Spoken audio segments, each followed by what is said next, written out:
So thank you for joining us for this edition of our virtual town hall. I'm here with Colby Khoshreza, who is a candidate for the Lexington Urban County Council, the 9th District. And they have a primary coming up on June 23rd. And so Colby's joining us to talk a little bit about his campaign and where he stands on some policies. So thanks for joining us, Colby. Thank you for having me and for organizing this, Clint. We really appreciate it. During this time of social distancing, we realized it was hard for candidates to get out there and connect with voters. So we thought this would be a great way for us to at least get you an audience to talk about why you're running and what you're running for. Absolutely. That being said, voters tend to like to learn a little more about the candidates on a personal level, and that's harder to do without us having events for people to go to. So we put together 2 questions that we just want to get a little bit of glimpse of who you are as a person, and then after we do those, we'll jump right into the policy questions. So the first question we have is, during this time of staying healthy at home, are there any television shows that you're streaming or binging, or any books that you're reading that you think people should check out? Yeah, so actually we've been watching The Good Wife on Amazon Prime. We're up to, I think, season number 6 now. And I'm an attorney by profession, so you would think I get enough legal drama in my everyday life, but now when I finish work, I turn on Alicia Florrick and see what legal drama is worse in her life than mine. So that's it's been something to keep me on the couch and keep me a little bit sane as we've been staying at home. Good. The other question we have is, during this time of staying healthy at home, it gives us the opportunity for some self-introspection. So what's the one thing you've learned about yourself during this time of quarantine? So I think it would be that I can be okay staying at home. It's very hard for a person who's used to being, a very people-oriented job, social, out all the time. But I can do a lot of things at home. I can exercise at home. I can cook at home. I can read at home. So if we have to stay home a little while longer to keep people safe, I'm okay to do it. And I can make it. And if we have to come back and do it again, that's okay. So I can be okay at home. I guess that would be my lesson learned. Nice. So we'll jump right into the policy questions. So what we did is we asked Democrats over the last couple of weeks to submit questions for us for this virtual town hall. Okay. We've narrowed it down to, I think, about 8 questions for the city council folks. So we'll get right to them. And the first question is, pressure is building between the desire to maintain the urban service boundary and the escalating housing costs associated with the boundary. How do you think the urban county government should handle Lexington's affordable housing situation over the next 5 years, 20 years, etc.? So first, I would say that I'm a supporter of preserving our green space, our horse farms, and our agricultural land. I think there's a lot of reasons why that's important that we do that in Lexington. And part of that means keeping the boundary tight and trying to do infill and redevelopment inside. At the same time, if that's the approach we're going to go, we have to make concerted efforts to work on affordable housing. And so the one real big tool that we've had up to this point is the Affordable Housing Trust Fund. Now, unfortunately, the budget was announced earlier this week, and the 2021 budget decimates most of the funding in that trust. And so I would say that's a discussion that needs to happen as we go forward, looking at restoring some of that money or designating a revenue stream that is specific to that. I know it's been talked about before, but that's a really important tool we have for affordable housing. The second thing I would say is that as we continue to use infill and redevelopment, we're all going to have to get more on board with more density inside the boundary, because apartments, condos, townhomes are typically more affordable than the traditional single-family homes we're used to in Lexington. Those are more affordable, meaning people can purchase those that may not be able to purchase a single-family home. So that includes making some concessions to allow green space that we all love and are used to maybe to go away and being closer than we typically have been in the past. But I think those are 2 good tools that we can have over the next couple of decades to be able to make a dent in the affordable housing challenge that we have here. Okay, great. Thank you. The next question we received is about the city's homeless population. It looks as though the population has dropped about 12.15% between 2019 and 2020, according to LexCount. Nevertheless, with a potential economic downturn on the horizon, it may be more difficult to continue this trend. What does the city need to do to ensure access to housing, mental health care, and job opportunities for our homeless and our potentially homeless population? So this is actually a bright light in an otherwise kind of dark economic and societal time, is that we're making some good progress in terms of helping our homeless neighbors get on the right track to having a home and a place to live. So I think the Office of Homeless Prevention and Intervention has done very good work. And a lot of it is attributed to their efforts, the work of the homeless advisory board that they work with, and also the service agencies that support homeless neighbors. So I do expect after COVID to see that individuals who maybe were on the brink of homelessness because of loss of job, loss of income, living paycheck to paycheck may be in the homeless category.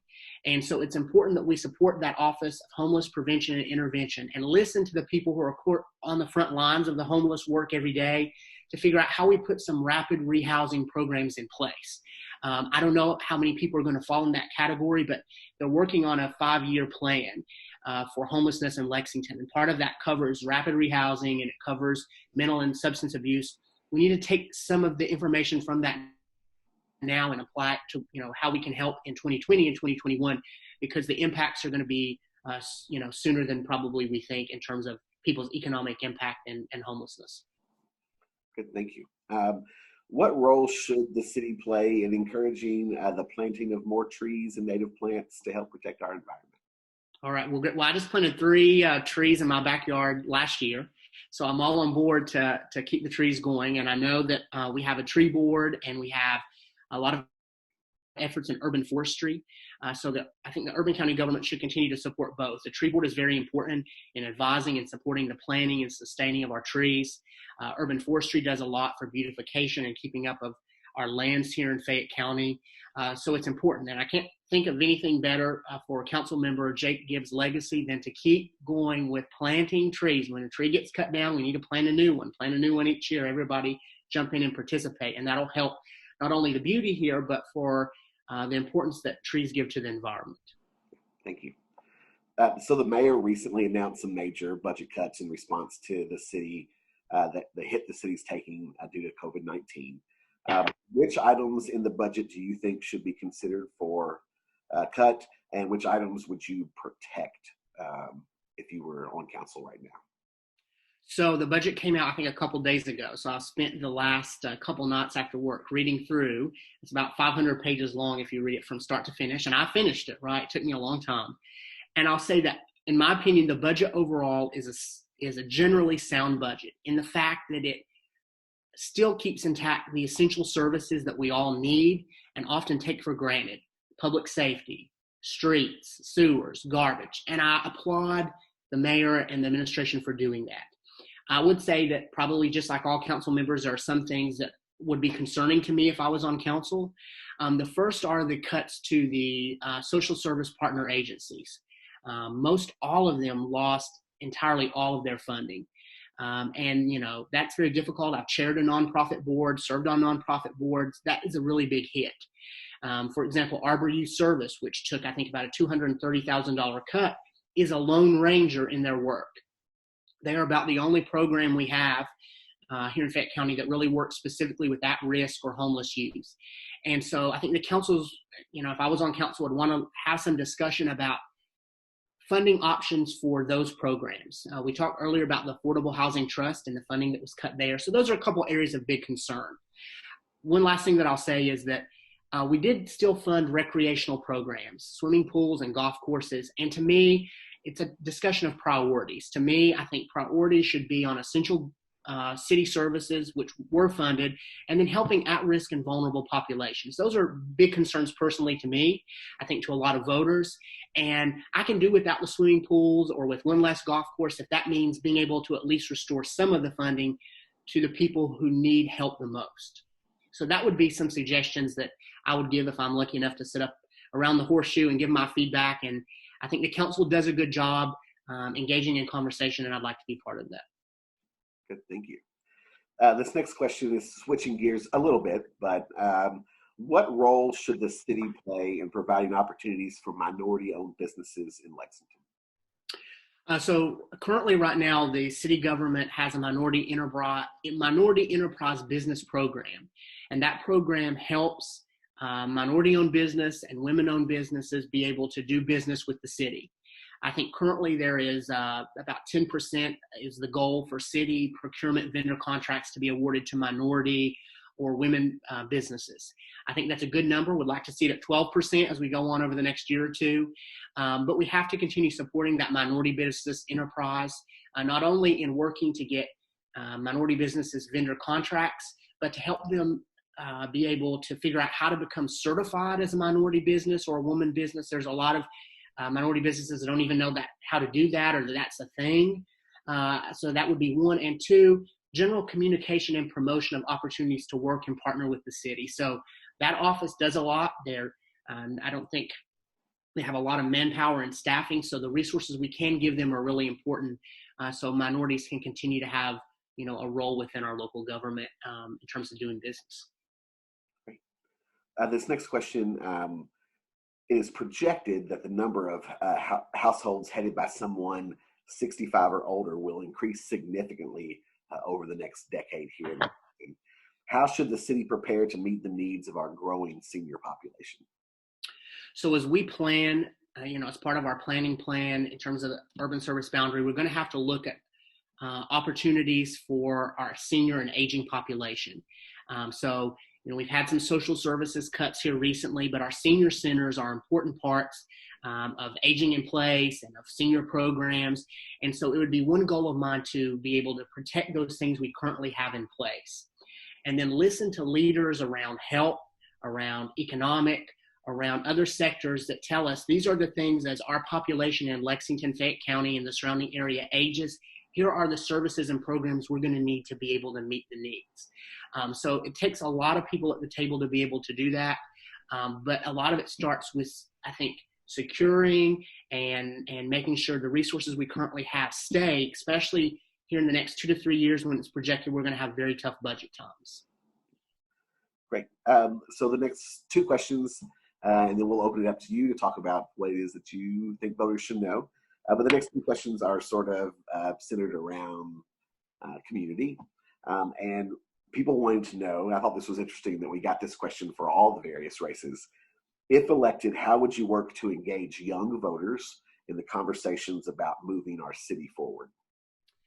So it's kind of funny when it comes to young voters, when I think back about being like a young person and getting interested in politics, it started in 6th grade for me in Miss Pruitt's social studies class. And she brought in our county judge executive to talk to us. And probably that's my first, my family, my parents are not super political people. I didn't get a lot of that at home, but I remember engaging with the county judge at the time and being first interested in government. And so for me, with young voters, the engagement with elected leaders starts before they're even really thinking about being old enough to vote. So I think council members have a responsibility to be engaged with the school system, at the elementary, middle, and high school level to be engaged.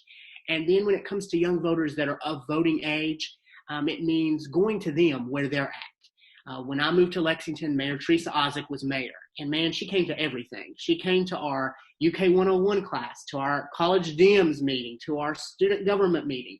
And she was there. And so for somebody new to Lexington, I felt like this is somebody who's interested in talking to me and getting my opinion.